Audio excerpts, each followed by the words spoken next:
नमस्कार, आप देख रहे हैं कंज्यूमर इज किंग और मैं हूं आपके साथ कविता थपलियाल। आज की दुनिया में सोशल मीडिया के बिना जीवन की कल्पना भी नहीं की जा सकती। ये वो जरिया है जिसकी मदद से आज हम अपने दोस्तों, रिश्तेदारों की खोज खबर रख पाते हैं, नौकरी हमें मिल जाती है, शॉपिंग हम कर लेते हैं, मनोरंजन हो जाता है, पैसों का लेन देन भी हो जाता है और ढेर सारी जानकारियां मिलती हैं सो अलग। लेकिन सोशल मीडिया का ये तो एक अच्छा पहलू है, लेकिन इसके बहुत सारे साइड इफेक्ट्स भी हैं। सोशल मीडिया पर आप फ्री में इतने मजे और इतने फायदे इसीलिए उठा पाते हैं क्योंकि आप वहां पर एक प्रोडक्ट के तौर पर है। जी हाँ, सोशल मीडिया कंपनियां जो है आपकी पसंद और नापसंद को हर पल आंकती रहती है। इसीलिए सोशल मीडिया का इस्तेमाल करते वक्त अगर कुछ बातों का ध्यान आप रखें तो न केवल आपका पर्सनल डेटा सुरक्षित रहेगा बल्कि आपका एक्सपीरियंस भी शानदार रहेगा। आज हम इसी पर चर्चा करेंगे कि वो क्या सावधानियां हैं जो आपकी डिजिटल जिंदगी को आसान बनाएंगी और आपको किसी भी तरह के फ्रॉड से बचा पाएंगी। मेरे साथ खास पैनल भी इसके लिए जुड़ गया है। Anuj Agarwal, cyber expert; Om Harwalkar, certified ethical hacker; Arun Mishra, CEO Bizbrolly; advocate Puneet Bhasin, cyber law expert. आप सभी का स्वागत है हमारी इस बेहद खास पेशकश में। तो डिजिटल की जो दुनिया है वो बहुत ही रंगीन है, बहुत ही दिलचस्प है, बहुत ही मनोरंजक है, लेकिन इसके साइड इफ़ेक्ट्स भी उतने ही ख़तरनाक हैं। और अगर हम फ्रॉड्स की बात करें, स्कैम्स की बात करें, तो आप आर्थिक लेन देन से लेकर आपकी फेक सोशल मीडिया प्रोफाइल तक, एआई स्कैम्स जो लगातार हम देख रहे हैं बढ़ रहे हैं। हर चीज़ के जैसे कि दो पहलू होते हैं, डिजिटल ज़िंदगी का भी ये एक ऐसा पहलू है जिसके बारे में अधिकतर लोग नहीं जानते, और अगर जानते हैं तो बस लोगों से सुना होगा। अगर उनके साथ कुछ घटित नहीं हुआ है तब तक मामले की गहराई तक लोग पहुंच नहीं पाते हैं। कितनी सावधानियां बरतनी पड़ती है आपको, उन्हें समझ में नहीं आता। तो अनुज, आप ही के पास आऊंगी सबसे पहले, क्योंकि इस मुद्दे पर हम बात करें ये कोई पहली बार नहीं है। लगातार इसको लेकर कई सारे शोज होते आए हैं, कई तरह के लेख भी लिखे जा चुके हैं। सवाल यहाँ पर यही है कि हम किस तरह की बेसिक सुरक्षा की बात कर रहे हैं जहां तक आपकी डिजिटल जिंदगी की बात है। देखिए, हमें ये समझना चाहिए कि हम एक बहुत ही तेज रफ्तार वाले डिजिटल हाईवे पर हैं। और जब हम तेज रफ्तार हाईवे पर होते हैं तो हमें बेसिक सावधानियां बरतनी होती है कि दुर्घटना ना हो। जब हम डिजिटल हाईवे की बात कर रहे हैं तो हमें अपनी निजी जानकारी हाईवे पर, यानी सोशल मीडिया और ऐसे प्लेटफॉर्म्स पर जहां पर सभी तरह के लोग आ रहे हैं, नहीं छोड़नी है। अपने क्रेडिट कार्ड, डेबिट कार्ड या फिर आधार कार्ड या निजी जिंदगी के बारे में अंतरंग फोटो, ऐसी चीजें हमें वहां पर शेयर नहीं करनी है।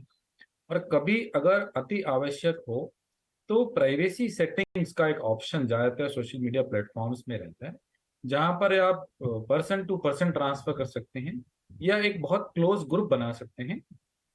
अगर आपको एक छोटे से ग्रुप में, पारिवारिक ग्रुप में या मित्रों के ग्रुप में कोई चीज शेयर करनी है, अगर हम ये नहीं करेंगे, ये सोचकर कि भला हमें ये सब करने की क्या आवश्यकता है, ये तो प्लेटफॉर्म की जिम्मेदारी है या सरकार की जिम्मेदारी है, तो दुर्घटना जरूर होगी। हमारा डेटा लीक होगा, गलत लोगों के हाथों में जाएगा और फिर दिक्कत आएगी। तो हमें ये बेसिक डिसेंसी खुद मेंटेन करनी है। आपको मैं एक चीज और बताऊं कि एक नया कानून डीपीडीपी एक्ट अभी बना है और उसमें उपभोक्ताओं की जिम्मेदारियों के बारे में भी कहा गया है, ना सिर्फ उनके अधिकारों के बारे में कहा गया है। ये पहली बार हो रहा है कि उपभोक्ताओं को अपनी जिम्मेदारी को सुरक्षित रखने के लिए स्वयं उनका व्यवहार कैसा होना चाहिए उसके बारे में भी कहा गया है। तो ये एक शुरुआत है, अच्छी शुरुआत है। और जब हम ये करेंगे तो निश्चित रूप से हमारा जानकारी सुरक्षित रहेगा और हम बेहतर फील करेंगे। बिल्कुल, आपने कहा कि जो ज़रूरी चीज़ें हैं, आपका निजी जो डेटा है, पर्सनल डेटा है, उसको आपको कहीं साझा नहीं करना चाहिए। लेकिन ओम, आजकल हम ऐसे बहुत सारे ऐप्स देख रहे हैं जहां पर अगर आप इस तरह का डेटा ना डालें तो शायद आप उस ऐप का इस्तेमाल ही नहीं कर पाएंगे। या फॉर एग्जांपल अगर हम जो हमारी माइक्रो ब्लॉगिंग जो वेबसाइट्स हैं, अगर हम एक्स की बात करें, अगर हम इंस्टाग्राम की बात करें, ये तमाम वो जगह हैं जहां पर अगर आपको कोई वेरिफिकेशन की ज़रूरत है तो आपको अपना आधार वहां पर देना होगा आइडेंटिटी प्रूफ के तहत। अगर आप ऐसा नहीं कर पाए तो फिर आप वेरिफिकेशन जो है उसके लिए अप्लाई नहीं कर सकते। वेरिफिकेशन आप अप्लाई नहीं करते हैं तो फिर आपके अकाउंट्स क्लोन हो रहे हैं, आपके अकाउंट्स हैक भी हो रहे हैं। तो अपने आप को थोड़ा सा डिस्टिंग्विश रखने के लिए आपके लिए वेरिफिकेशन करना भी ज़रूरी हो जाएगा। ये मैं इसलिए बता रही हूँ क्योंकि ये तो मेरे साथ भी हो रहा है, मेरे भी अकाउंट्स को जो है वो क्लोन किया जा रहा है। अब सवाल यहाँ पर यही है, अभी तक तो मैं भी खुद अपनी डेटा देने से डर रही हूँ, लेकिन इतने सारे फर्जी मैसेजेस लोगों को चले जाते हैं आपके नाम पर, इतना सारा स्कैम हो जाता है, तो इंसान क्या करे, वो विवश हो जाता है। और जहां तक डेटा की बात है तो आधार और पैन तो आपका बहुत ही निजी डेटा है, इसको आप कैसे देने पे बच पाएंगे?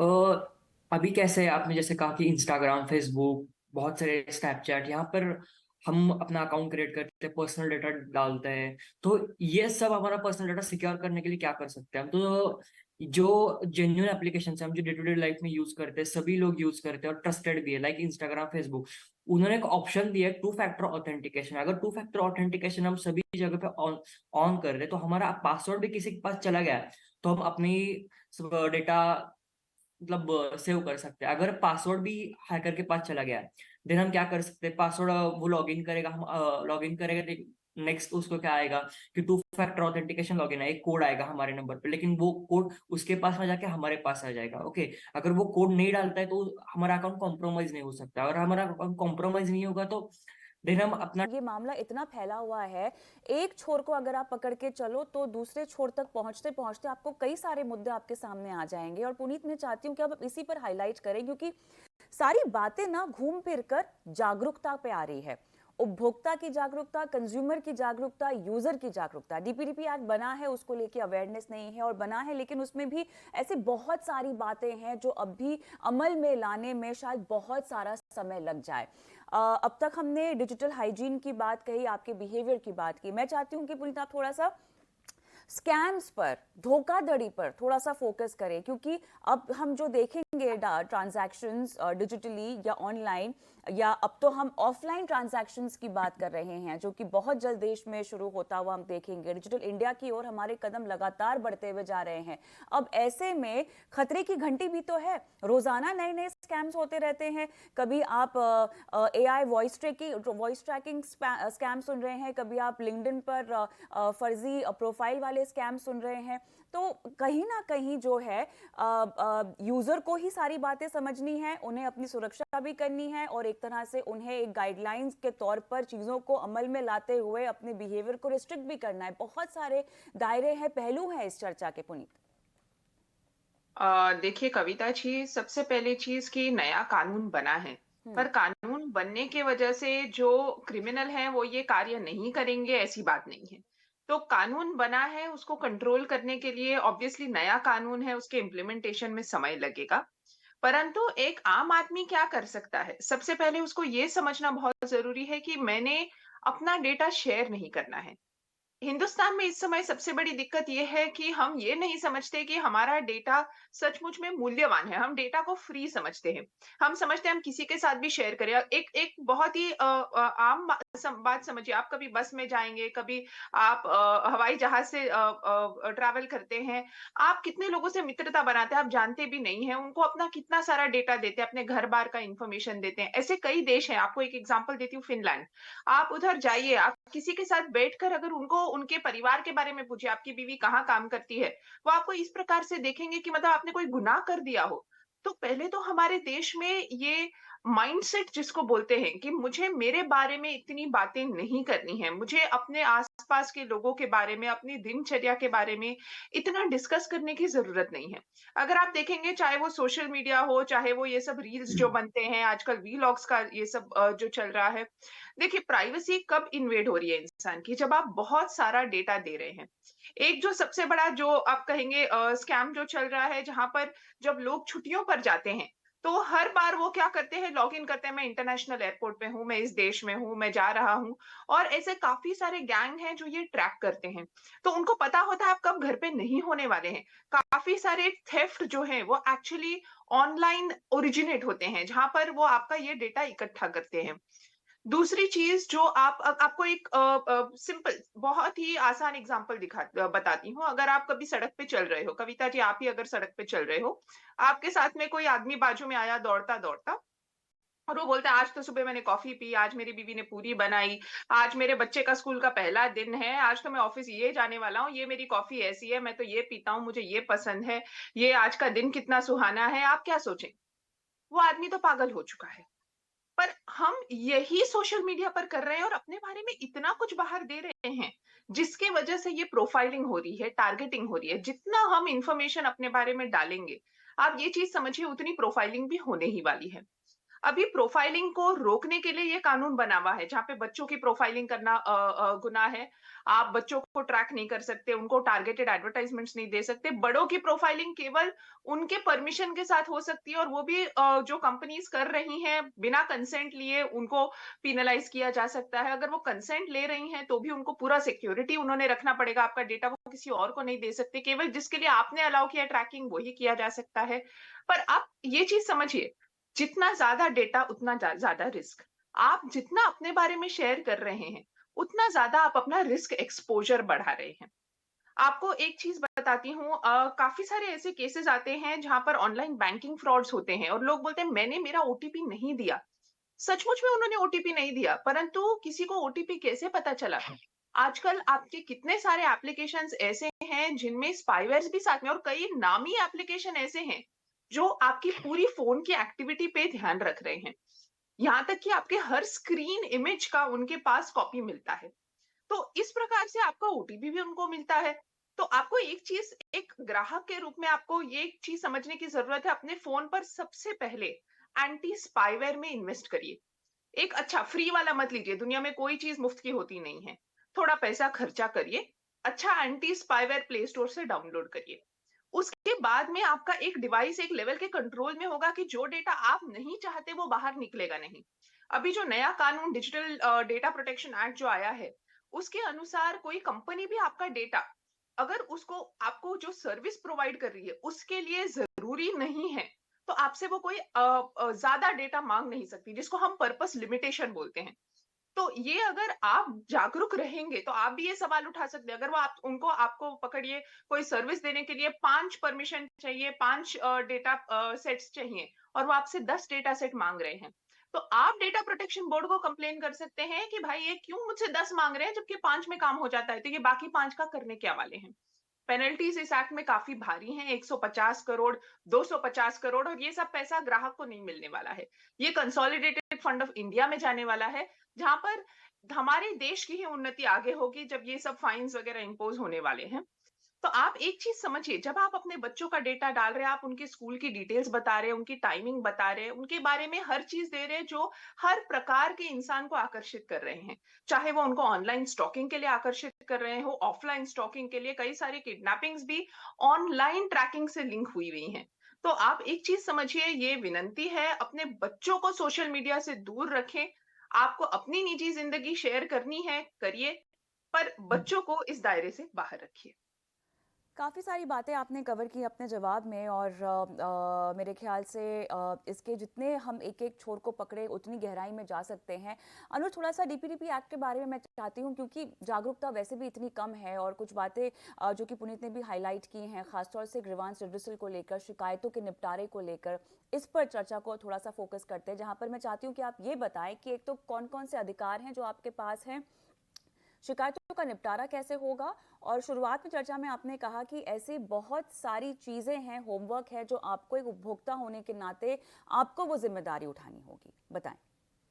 देखिए, जो नया कानून है डीपीडीपी एक्ट है, इसमें डिजिटल डेटा प्रोटेक्शन की बात की गई है। उसमें सबसे पहले उपभोक्ताओं को अधिकार ये मिला है कि अब उनको उनकी ही भाषा में जो टर्म्स एंड कंडीशंस है वो बताए जाएंगे और उसके बाद उन टर्म्स एंड कंडीशंस को वो अलग अलग यस या नो कहने का उनको ऑप्शन रहेगा। अभी तक जो भी टर्म्स एंड कंडीशंस हैं वो एक ही बार में बताई जाती हैं, या तो आप पूरी बात मानिए या मत मानिए। तो अमूमन उपभोक्ता के पास कोई चॉइस नहीं होती, क्योंकि उसको अगर सर्विस लेनी है तो उसको सारी बातें माननी पड़ती हैं। और दूसरा, भाषा का बहुत बड़ी समस्या है, क्योंकि ज्यादातर जो ऐसे एग्रीमेंट्स हैं वो इंग्लिश भाषा में होते हैं और उपभोक्ता उसको पढ़ के समझ नहीं पाते हैं। तो इस कानून में भारतीय भाषाओं में, जो हमारी 22 भारतीय भाषाएं हैं, उसमें ये टर्म्स एंड कंडीशंस बताए जाएंगे। ये ऑप्शन रहेगा उपभोक्ता को कि वो किस भाषा में उनको देखना चाहता है।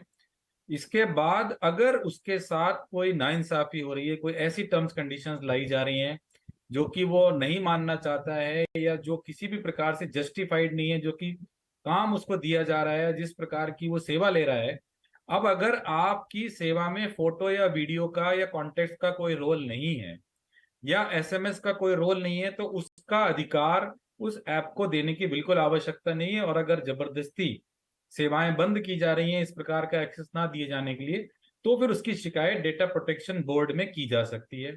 शिकायत करने का तरीका आसान है, क्योंकि इसको पूरी तरह से डिजिटल बनाया जाएगा और ये जो सब शिकायतें हैं वो ऑनलाइन माध्यम से ही प्राप्त की जाएंगी। और उसके बाद डिजिटल डेटा प्रोटेक्शन जो बोर्ड रहेगा, उसके पास शिकायतों के निस्तारण, शिकायतों की जांच और सुओ मोटो भी शिकायतों को जांचने का अधिकार होगा।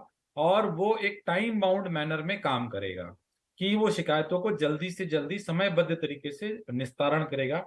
अगर उपभोक्ता को फिर भी संतुष्टि नहीं है तो वो उसके लिए टीडीसैट में अपील कर सकता है, और उसके बाद फिर हाई कोर्ट में, सुप्रीम कोर्ट में जा सकता है। सुप्रीम कोर्ट का ये ऑप्शन बचेगा, क्योंकि टीडीसैट के बाद हाई कोर्ट का ऑप्शन नहीं बचेगा। तो एक पूरी रेड्रेसल मैकेनिज्म जो कि सरकार के द्वारा मैंडेटेड है, सरकार के द्वारा कंट्रोल्ड है, वो उसको मिल रही है। और ये जो एक रेड्रेसल मैकेनिज्म है वो है तो सरकार के नियंत्रण में, लेकिन जो डेटा प्रोटेक्शन बोर्ड है वो इंडिपेंडेंटली काम करेगा, एक कॉर्पोरेट बॉडी की तरह काम करेगा। तो ये पूरी तरह से निष्पक्ष और स्वतंत्र होकर काम करेगा, इस बात की पूरी संभावना है। और फिर भी अगर किसी को दिक्कत है तो वो टीडीसैट में, जो कि एक अधिकरण है, जुडिशियल अधिकरण है, उसमें जा सकता है और वहां अपनी शिकायत को कर सकता है, अपील कर सकता है। जी, चर्चा को लगभग मुझे समाप्त करना होगा, लेकिन इसी को आगे बढ़ाते हुए अरुण, कितना तवज्जो दिया गया है और डिजिटल सुरक्षा, साइबर सुरक्षा को तमाम स्टेक होल्डर्स, कंपनियों को जो डेटा प्रोसेस करती हैं, उन्हें इस बात का ध्यान रखना होगा। जल्दी से आप क्या समझाएंगे? नहीं, अगर जब तक हम ये डीपीडीपी एक्ट की बात करें तो काफी इस पे तवज्जो देगी, और इसको काफी 5 साल के डिलिब्रेशन के बाद ही आया है। तो इसमें बहुत सारे फैक्टर्स हैं जो हमने इंक्लूड किए हैं, और हमने साथ में ये भी ध्यान रखा है कविता कि जो इंडिया में बिजनेस करना डिफिकल्ट ना हो। सो अगर आप इसको कंपेयर करें यूरोप के जीडीपीआर एक्ट से, तो हम अगर उससे काफी ही ज्यादा फ्लेक्सिबल हैं यहाँ पे। और हमने इसमें बहुत सारी इंटरनेशनल कंपनीज को भी ध्यान में रखा है कि जब वो यहाँ पे बिजनेस करें या यहाँ पे डेटा सेंटर रखें और बाहर बिजनेस करें, उन सारे चीजों को ध्यान में रख के ये उनके लिए बहुत ज्यादा बिजनेस यहाँ से करना डिफिकल्ट ना हो। तो जैसे अनुज ने कहा कि हमें अब ये हक बनता है कि हम ये डिसाइड कर सकें कि हम कौन सा डेटा का राइट किसको दे रहे हैं, ये है।